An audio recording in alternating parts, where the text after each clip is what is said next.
Dear viewers, upper primary 2025-এর যে notification সেটা খুব শীঘ্রই হয়তো এসে যাবে এবং তারপরে আমরা জানি 31 মের মধ্যে একটা পরীক্ষা হওয়ার সম্ভাবনা রয়েছে 2026 সালের। যাই হোক, এই নিয়ে আমরা জানি যে গেজেট নোটিফিকেশান যেটা আপার প্রাইমারি সেটাও এসে গেছে এবং সেখানে যোগ্যতা, প্রফেশনাল কোয়ালিফিকেশান হিসেবে যোগ্যতা দ্বারা দেওয়া হয়েছে সেটা হচ্ছে এনসিটি রুলস অনুযায়ী যে যোগ্যতা রয়েছে সেটা কিন্তু মান্যতা দেবে। এই কথাটা উল্লেখ করা হয় যে ফুল নোটিফিকেশান এলে আমরা বুঝতে পারবো যে প্রফেশনাল কোয়ালিফিকেশান হিসাবে কোন কোন ডিগ্রিকে এক্ষেত্রে অ্যালাউ করা হচ্ছে। পূর্বেই আমরা আমাদের এই চ্যানেলেই 2016 সালের যে নিয়োগ প্রক্রিয়া সেখানে দেখিয়েছিলাম যে কোন কোন যোগ্যতাকে, অর্থাৎ BEd, DLEd, special BEd, NOS BEd, NOS DLEd, এই যে ডিএলএডগুলো রয়েছে বা এনএসইউ থেকে বিএড, এই সমস্ত বিএডগুলো কিন্তু ওখানে অ্যালাউ করা হয়েছে এবং তার লিস্টও কিন্তু ডাইরেক্ট WBSSC তাদের ওয়েবসাইটে প্রকাশ করেছিল। সেটা আমরা দেখিয়েছি আমাদের চ্যানেলে, অবশ্যই তোমরা দেখে নিও আপার প্রাইমারি প্লে লিস্টে গিয়ে। আজকে মূলত আলোচনা করব বর্তমান যে গেজেট নোটিফিকেশান সেই অনুযায়ী যে তথ্য, সেই অনুযায়ী কারা কারা কোন কোন ডিগ্রির স্টুডেন্টরা যারা এই মুহূর্তে পড়াশোনা করছো, যারা রেজাল্ট পাওনি, যারা ফর্ম এন্ট্রির সময়ও আশা করা যাচ্ছে রেজাল্ট পাবে না, তারা কি এর জন্য এলিজেবল, এই বিষয়ে আলোচনা করব। ঠিক তার সাথে সাথে আলোচনা করব যে 2 নম্বর টেট এক্সাম কারা কারা দেবে, অর্থাৎ যদি কেউ ইতিমধ্যে টেট এক্সাম দিয়ে থাকে 2011 বা 2016 সালে আপার প্রাইমারি টেট, তারাও কি টেট এক্সাম দেবে? যদি দেয় কী সমস্যা হবে বা কী সুবিধা হবে, বা যদি না দেয় সেক্ষেত্রেই বা কী হবে, এই নিয়ে আমরা ডিটেলসে আলোচনা করব। তাই প্রত্যেককে প্রথমেই আমাদের এডুকেশন চ্যানেল শতভিসা এডুকেশনে ওয়েলকাম জানাচ্ছি এবং রিকোয়েস্ট করে রাখছি এই ধরনের একাডেমিক এবং কম্পিটিটিভ দুনিয়ার যে কোনো আপডেট পেতে চ্যানেলটিকে সাবস্ক্রাইব করে রেখো এবং যদি ভালো লাগে অবশ্যই লাইক করো। আমরা প্রথমে যেটা জানবো সেটা যে অ্যাপিয়ারিং ক্যান্ডিডেটের কি যোগ্যতা, যারা এই মুহূর্তে অ্যাপিয়ারিং মধ্যে যারা সার্টিফিকেট পাওনি, রেজাল্ট পাবলিশ হয়নি, পড়াশোনা করছো বিএড বা ডিএলএডে, অবশ্যই পূর্বে উল্লেখ করলাম অন্যান্য যে ডিগ্রিগুলো এনসিটি নিয়ম অনুযায়ী গ্রান্টেড আর কি, যদি সেই ডিগ্রির মধ্যেও পড়াশোনা করে থাকো সে ব্যাপারটা একই, তারা কি যোগ্য এটা প্রথম মাথায় রাখতে হবে। এক্ষেত্রে মনে রাখতে হবে যে 9, 10, 11, 12-এর ক্ষেত্রে যে নিয়ম, এই অ্যাপিয়ারিং ক্যান্ডিডেটদের ক্ষেত্রে, আপার প্রাইমারির ক্ষেত্রে কিন্তু সেটা নয়। 9, 10, 11, 12-এর ক্ষেত্রে আমরা জানি যারা অ্যাপিয়ারিং ক্যান্ডিডেট, যারা রেজাল্ট এই মুহূর্তে পাওনি, তাদেরকে কিন্তু কোনোভাবেই এই পরীক্ষায় বসে দেওয়া হবে না। অর্থাৎ লাস্ট ডেট যেটা দেওয়া হয়েছে, লাস্ট ডেট অফ অ্যাপ্লিকেশান, তার আগে সমস্ত যে সার্টিফিকেট রয়েছে তার যে ডেট, সেটা যেন লাস্ট ডেট অফ অ্যাপ্লিকেশান যেটা আছে তার আগে থাকে, তারাই এলিজিবল, অর্থাৎ তারাই এলিজিবল। অর্থাৎ যারা সার্টিফিকেটটা পরে পাচ্ছ তারা কিন্তু এর জন্য এলিজিবল নয়। কিন্তু আপার প্রাইমারির ক্ষেত্রে মনে রাখতে হবে যে নিয়মটা সেটা হচ্ছে প্রথমেই তোমাকে টেট এক্সাম দিতে হবে।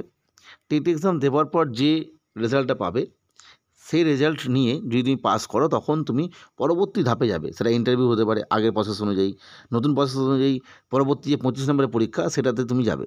এই যে টেট এক্সাম যখন দেবে তখন তোমার যোগ্যতা লাগবে গ্র্যাজুয়েশন, অর্থাৎ গ্র্যাজুয়েশনে যদি তুমি কোনো একটি নির্দিষ্ট সাবজেক্টে 300 মার্কস পড়ে থাকো আর কি, তাহলে তুমি এই টেট এক্সামটা দিতে পারবে। টেট এক্সাম দিয়ে দেওয়ার পর যখন এই 25 নম্বর পরীক্ষার জন্য ফর্ম এন্ট্রি হবে তখন তোমার যোগ্যতাটা লাগবে, 1 নম্বর হচ্ছে টেট পাস করতে হবে, টেট সার্টিফিকেট থাকতে হবে। 2 নম্বর হচ্ছে অবশ্যই টেট সার্টিফিকেট আছে, মানে তুমি গ্র্যাজুয়েশনে কোনো একটা সাবজেক্টে 300 পড়েছো, অর্থাৎ গ্র্যাজুয়েশন পাস, স্নাতক আছো, 300+ নাম্বার নিয়েছো। এবং 3 নম্বর যেটা সেটা হচ্ছে তোমাকে একটা যোগ্যতা থাকতে হবে যেটা প্রফেশনাল কোয়ালিফিকেশান, এবং অবশ্যই সেই যোগ্যতাটা কিন্তু সেই যে ফর্ম এন্ট্রি হবে 25 নম্বরের জন্য সেই সময় কিন্তু এটা কমপ্লিট থাকতে হবে। অর্থাৎ ওই যে সার্টিফিকেটটা ডিএলএড বা বিএড বা অন্যান্য যেগুলো যোগ্যতা নেবে আর কি, তার সার্টিফিকেট কমপ্লিট থাকতে হবে এই 25 নম্বরের জন্য যখন ফর্ম এন্ট্রি হবে তখন। কারণ তখন তোমাকে সাবজেক্ট চয়েস করতে হবে যে কোন সাবজেক্টের জন্য তুমি পরীক্ষা দিতে চাইছো, কারণ পূর্বের পদ্ধতি এটাই ছিল। এবার যদি বর্তমানে এরকম সিস্টেম করে দেয় যে প্রথমেই ফর্ম এন্ট্রির সময় হয়তো দিয়ে দিতে হচ্ছে কোন সাবজেক্ট, সেটা আলাদা ব্যাপার। যাই হোক, সেটা দিতে হলেও টেট পরীক্ষার পর কিন্তু পরবর্তী ক্ষেত্রে একটা আলাদা এন্ট্রি দেবে। কেন দেবে আমি তোমায় এবার পরে বলছি। কারণ টেট এক্সাম সবাই দেবে না। এই যে একটা 2 নম্বর যেটা আমি বলেছি, টেট এক্সাম কি সবাই দেবে? টেট এক্সাম কিন্তু সবাই নাও দিতে পারে, কিন্তু 25 নম্বরের পরীক্ষাটা আবার সবাই দেবে। কারণ আমরা জানি 2011 সালে যারা টেট পরীক্ষা দিয়েছিল তাদের যে টেট সার্টিফিকেট দিয়েছিল, যার ভ্যালিডিটি ছিল প্রথমে 5 বছর, প্রথমে 3 বছর, এভাবে বাড়িয়ে আনা হয়েছিল। বর্তমান সময়ে সেই টেট সার্টিফিকেটটা লাইফ টাইম করে দেওয়া হয়েছে 2011 সালের জন্য যারা ক্যান্ডিডেট। এবং তোমরা ইতিমধ্যে জানো সেই টেট সার্টিফিকেটটা পুনরায় ছাত্রদের ফিরিয়ে দেওয়া হচ্ছে নতুন করে রিভ্যালিডেট করে লাইফ টাইম করে। ফলে 2011 সালে যারা ক্যান্ডিডেট তারাও কিন্তু এই 25 নম্বরের পরীক্ষাটার জন্য অ্যাপ্লাই করবে। আবার 2016 সালে যে রিক্রুটমেন্ট প্রসেস যেটা চলছে বর্তমানে 7th ফেজ কাউন্সেলিং আছে সামনের কয়েকদিনের মধ্যে, তাদেরও যারা পাস করোনি আর কি, মানে চান্স পাওনি ফাইনাল মেরিট লিস্টে, তারাও হয়তো এই 25 নম্বরের পরীক্ষার জন্য অ্যাপ্লাই করবে। ফলে কিন্তু মনে রাখতে হবে টেট এক্সামটা হয়ে যাওয়ার পর কিন্তু পুনরায় যারা আপার প্রাইমারি টেট পাস করে থাকলে এমন ক্যান্ডিডেট যারা অর্থাৎ 25, 11, 26, এই 16 এরা প্রত্যেকেই কিন্তু ওই টেট রেজাল্ট, তার প্রফেশনাল কোয়ালিফিকেশান সার্টিফিকেট এবং গ্র্যাজুয়েশনের সার্টিফিকেট অর্থাৎ এইগুলো ধরে এই যোগ্যতা দেখিয়ে এই 25 নম্বরের পরীক্ষার জন্য অ্যাপ্লাই করবে। তখন এই অ্যাপায়ারিং ক্যান্ডিডেট যারা যদি তাদের সার্টিফিকেট এসে যায় তবেই তারা এলিজিবল। কিন্তু বর্তমানে যারা 23-25 সেশনের স্টুডেন্ট তাদের খুব সহজ বিষয়, তাদের পরীক্ষা ইতিমধ্যে হয়নি, কিন্তু এই পরীক্ষা টেট পরীক্ষা হবার পর ফাইনাল যখন 25 নম্বরের পরীক্ষা আসবে তখন নিশ্চিতভাবে তোমাদের এই যে সার্টিফিকেট, প্রফেশনাল কোয়ালিফিকেশনের সার্টিফিকেট, সেটা 100% তোমাদের হাতে চলে আসবে।